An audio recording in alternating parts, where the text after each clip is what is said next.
तो दोस्त दूसरे टेस्ट मुकाबले के दूसरे दिन आया जसप्रीत बुमराह और यशस्वी जायसवाल का तूफान। तो दोस्तों हम आपको बताएंगे है कि किस प्रकार जसप्रीत बुमराह की गेंदबाजी के सामने इंग्लैंड के बल्लेबाज ढेर हुए और किस प्रकार यशस्वी जायसवाल के बल्लेबाजी के सामने इंग्लैंड के गेंदबाज फेल हुए। बताएंगे पूरी खबर, जिसे देखने के लिए बन रहे हमारे वीडियो के अंत तक। और उससे पहले अगर आप भी जसप्रीत बुमराह और यशस्वी जायसवाल से इस पारी से खुश है तो हमारे इस वीडियो को दिल से एक लाइक कर दे और आपने अभी तक हमारे इस चैनल को सब्सक्राइब नहीं किया है तो सब्सक्राइब भी कर लीजिएगा। तो चलिए दोस्तों हम आपको बताते हैं दूसरे दिन का पूरा हाईलाइट शुरुआत से ही। तो दोस्तों आज फिर से भारतीय टीम के तरफ से पारी की शुरुआत कर उतरे यशस्वी जायसवाल और रविचंद्र अश्विन। तो वही दोस्तों पारी का 94 और आज के दिन का पहला ओवर डालने है शोएब बशीर की तीसरी ही गेंद पर रविचंद्र अश्विन ने एक्स्ट्रा कवर में एक शानदार चौका जड़कर अपनी पारी का आगाज किया। तो वही फिर से 98वां ओवर डालने है शोएब बशीर की दूसरी गेंद पर रविचंद्र अश्विन एक और शानदार चौका जड़ दिया और आज रविचंद्र अश्विन अच्छी लय में भी नजर आ रहे थे। इसके बाद 99वां ओवर डालने आए यशस्वी जायसवाल ने पहली गेंद पैड पर लगी,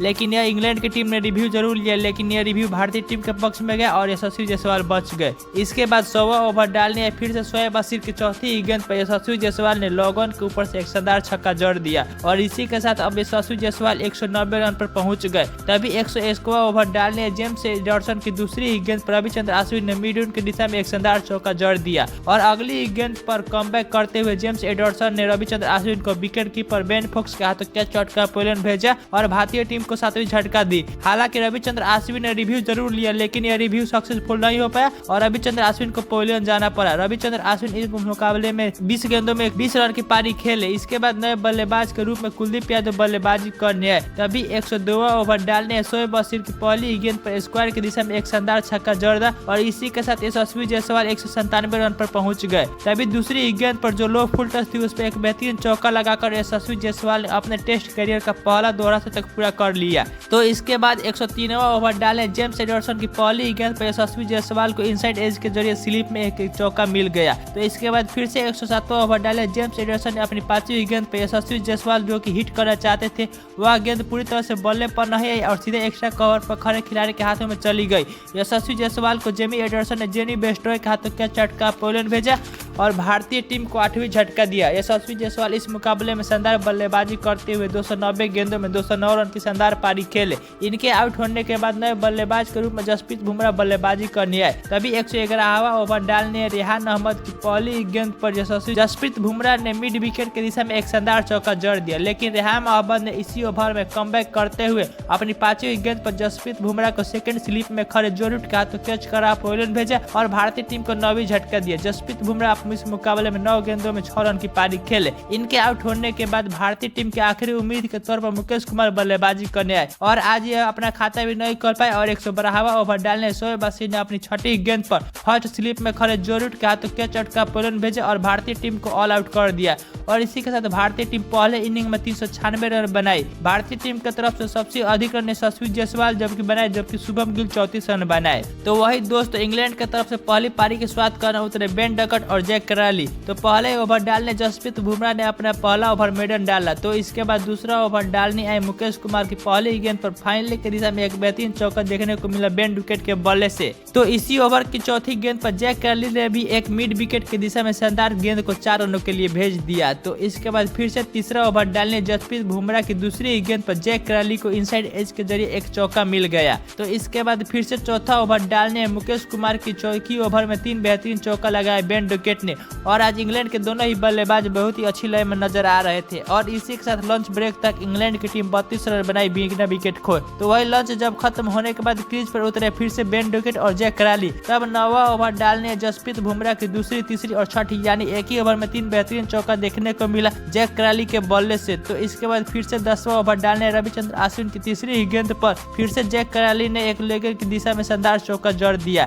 तभी 11वां ओवर डालने कुलदीप यादव ने अपनी दूसरी गेंद पर बेन डकेट को रजत पाटीदार के हाथों कैच करा पोलन भेजा और भारतीय टीम को पहली सफलता दिलाई। बेन डकेट इस मुकाबले में 17 गेंदों में 21 रन की शानदार पारी खेले। इसके बाद नए बल्लेबाज के रूप में ऑली पॉपी बल्लेबाजी करने आए। तभी 113वां ओवर डालने कुलदीप यादव की दूसरी गेंद जैक कराली ने ड्राइव के जरिए गेंद को 4 रनों के लिए भेज दिया और इसी के साथ जैक कराली 44 रन पर पहुंच गए। तभी इसी ओवर की चौथी गेंद पर मिड विकेट की दिशा में जैक कराली ने एक बेहतरीन छक्का लगाकर अपने अर्ध तक पूरा कर लिया। तो फिर 16वां ओवर डालने रविचंद्र अश्विन की तीसरी दूसरी गेंद पर ऑली पॉपी ने भी एक ऑफ साइड की दिशा में एक शानदार चौका जड़ दिया। तो फिर 18वां ओवर डालने रविचंद्र अश्विन की उनकी छठी गेंद पर स्लोग स्वीप के जरिए एक बेहतरीन छक्का फिर से जैक कराली ने ही जड़ दिया और आज जैक कराली भारतीय गेंदबाजों की जमकर कुटाई कर रहे थे। तो इसके बाद फिर से 20वां ओवर डालने रविचंद्र अश्विन की एक ही ओवर में 2 बेहतरीन चौका देखने को मिला, फिर से जैक कराली के ही बल्ले से। तो इसके बाद फिर से 22वां ओवर डालने आए मुकेश कुमार की चौथी गेंद पर मिड विकेट की दिशा में एक बेहतरीन गेंद को 4 रनों के लिए भेजा ऑली पॉप ने और दोनों ही बल्लेबाज आज भारतीय गेंदबाजों की तबातोड़ बल्लेबाज में कुटाई कर रहे थे और बेहतरीन बल्लेबाजी कर रहे थे। तभी फिर से 23वां ओवर डालने अक्षर पटेल की दूसरी गेंद पर जैक कराली ने एक मिड विकेट की दिशा में शानदार चौका जड़ दिया। तभी अगली ही गेंद पर कमबैक करते हुए अक्षर पटेल ने जैक कराली को श्रेयस अय्यर के हाथों कैच करा पोलैंड भेजा और भारतीय टीम को दूसरी सफलता दिलाई। जैक कराली इस मुकाबले में शानदार बल्लेबाजी करते हुए 78 गेंदों में 76 रन की पारी खेले। इसके बाद नए बल्लेबाज के रूप में जोरूट बल्लेबाजी करने आए और आते ही जोरूट ने इसी ओवर की 5वीं गेंद पर जो कि बैकवर्ड की पॉइंट की दिशा में एक शानदार चौका जड़ दिया। तभी 26वां ओवर डालने जसप्रीत बुमराह ने अपनी 5वीं गेंद पर जोरूट को शुभम गिल के हाथों कैच करा पोलैंड भेजा और भारतीय टीम को तीसरी सफलता दिलाई। जोरूट इस मुकाबले में 10 गेंदों में 5 रन की पारी खेले। इसके बाद नए बल्लेबाज के रूप में जॉनी बेस्टॉय बल्लेबाजी करने आए। तभी 27वां ओवर डालने अक्षर पटेल की एक ही ओवर में 2 बेहतरीन चौका देखने को मिला जॉनी बेस्टॉय के बल्ले से और आज जॉनी बेस्टॉय भी अच्छी लय में नजर आ रहे थे। तभी इसके बाद फिर से 28वां ओवर डालने जसप्रीत बुमराह की अपनी 5वीं गेंद पर ऑली पॉप को एक बेहतरीन यॉर्कर मारकर क्लीन बोल्ड कर दिया और पवेलियन भेजा और भारतीय टीम को चौथी सफलता दिलाई। ऑली पॉपी इस मुकाबले में 23 गेंदों में 55 रन की पारी खेले। इनके आउट होने के बाद नए बल्लेबाज के रूप में बेन स्टोक बल्लेबाजी करने आए।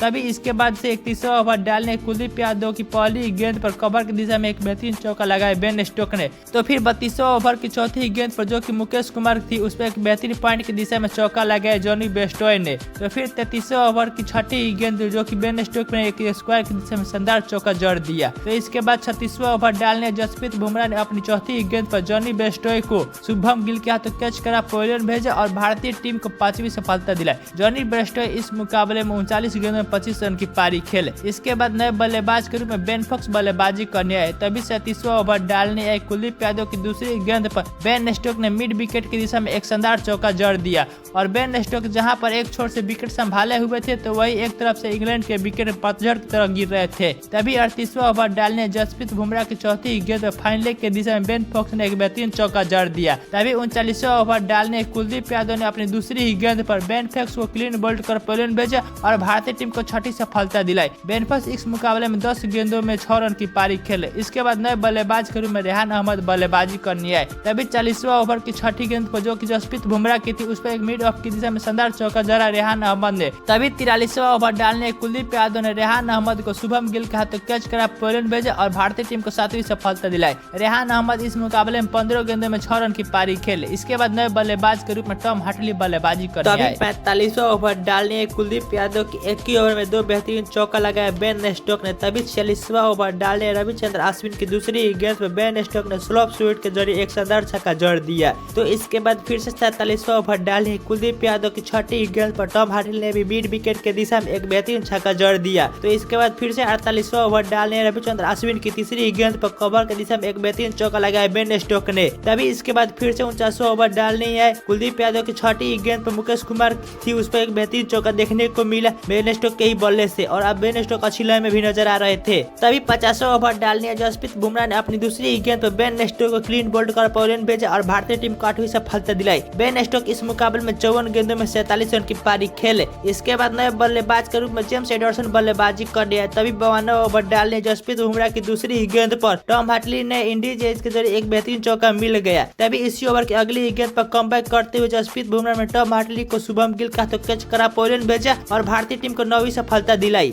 टॉम हार्टली इस मुकाबले में 24 गेंदों में 21 रन की पारी खेले। इसके बाद इंग्लैंड की तरफ से आखिरी उम्मीद के तौर पर शोएब वजीर बल्लेबाजी करने आए। तभी शोएब वजीर ने आते ही जसप्रीत बुमराह की अगली गेंद पर एक बेहतरीन चौका जड़ दिया। तभी फिर से 53वां ओवर डालने में मुकेश कुमार की 5वीं गेंद पर शोएब वजीर ने मिड विकेट की दिशा में एक बेहतरीन चौका जड़ दिया और दोनों ही बल्लेबाज आज अच्छी लय में भी नजर आ रहे थे। तभी 55वां ओवर डालने कुलदीप यादव की तीसरी गेंद पर जेम्स एडरसन ने स्क्वायर की दिशा में एक बेहतरीन छक्का जड़ दिया। तभी 56वां ओवर डालने जसप्रीत बुमराह ने अपनी 5वीं गेंद पर जेम्स एडरसन को LBW आउट कर पोलैंड भेजा और इसी के साथ इंग्लैंड टीम को 253 रन पर ऑल आउट कर दिया। जेम्स एडरसन इस मुकाबले में 19 गेंदों में 6 रन की पारी खेले। भारतीय टीम इसी के साथ सर्वाधिक भारतीय टीम की तरफ से सबसे ज्यादा विकेट जसप्रीत बुमराह ने 6 विकेट लिए। तो वही दोस्तों जब जवाब में दूसरी इनिंग में भारतीय टीम बल्लेबाजी करने उतरे। फिर से भारतीय टीम की तरफ से यशस्वी जायसवाल और रोहित शर्मा। तो वही इंग्लैंड की तरफ से पहला ओवर डालनी है जेम्स एंडरसन की 5वीं गेंद पर रोहित शर्मा ने बिहाइंड स्क्वायर की दिशा में एक गेंद को 4 रनों के लिए भेज दिया। और तो फिर इसके बाद दूसरा ओवर डालने शोएब बशीर की 6ठी गेंद पर रोहित शर्मा ने कवर के जरिए एक बेहतरीन चौका जड़ दिया। तो इसके बाद फिर